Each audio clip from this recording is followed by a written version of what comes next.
I'm Rantasmo, and Stranger Things needs more gay.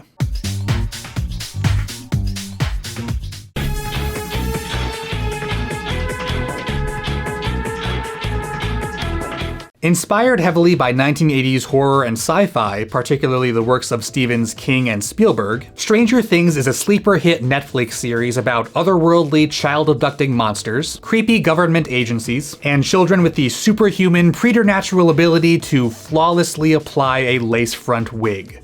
Let me say up front that this video is mega spoilery and isn't gonna make much sense if you haven't watched Stranger Things. So if you haven't watched it, then maybe go watch it and then come back. I'll wait.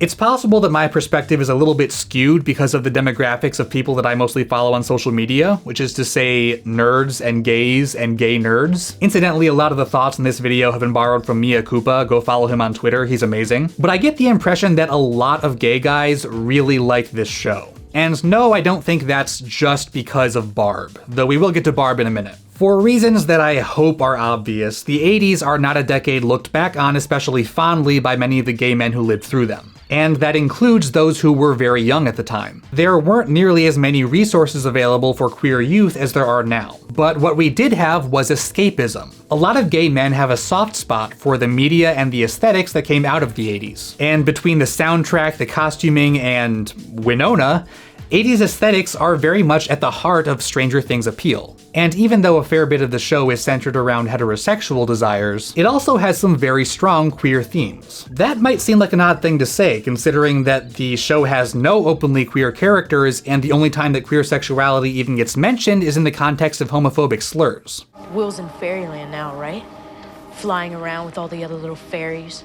All happy and gay. But you don't necessarily have to be gay to be negatively affected by homophobia. And even if the show doesn't have explicitly queer characters, it does have quite a bit of queer coding. Stranger Things is a show all about outsiders, and their outsider status is often directly linked to the way they fail to live up to society's expectations, especially those related to gender. Over the course of Stranger Things, two primary characters fall victim to the Demogorgon and are dragged into the Upside Down: Will Byers and Barb Holland. Will is absent for most of the series, so most of what we learn about him comes from the way that others describe him. We learn that he's sensitive, that he doesn't like conventionally masculine things like baseball. And as a result, he's labeled as queer by his emotionally abusive father and the bullies at school. In a similar way, Barb doesn't fit in socially, largely because she fails to perform femininity to society's liking. She's not interested in going to parties or impressing boys. Her distinctive outfit, while amazing, is dated even by early 80s standards. And she's probably considered less conventionally feminine than Nancy, who has a much easier time fitting in with the popular kids. I also think a lot of people who were closeted in high school can relate to feeling like a bit of a third wheel after their best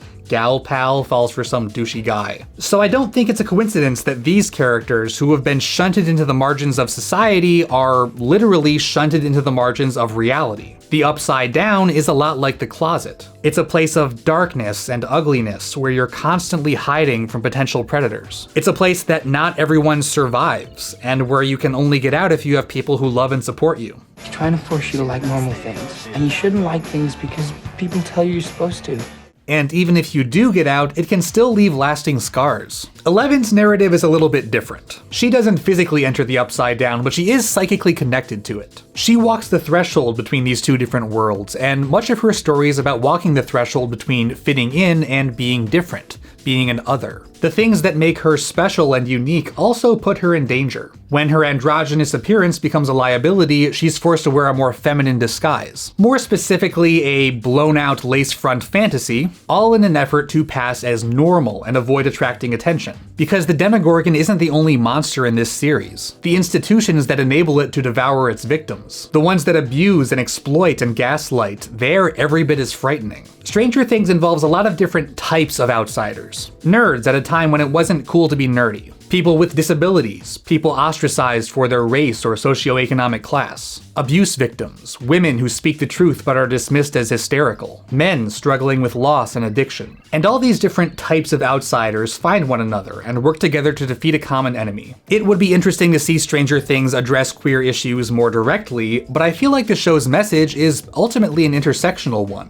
It's about how hatred, violence, and oppression often comes at us from multiple angles and across multiple dimensions. And and how people who are different types of different often need to support one another in order to combat them effectively. Though having psychokinetic powers certainly helps too.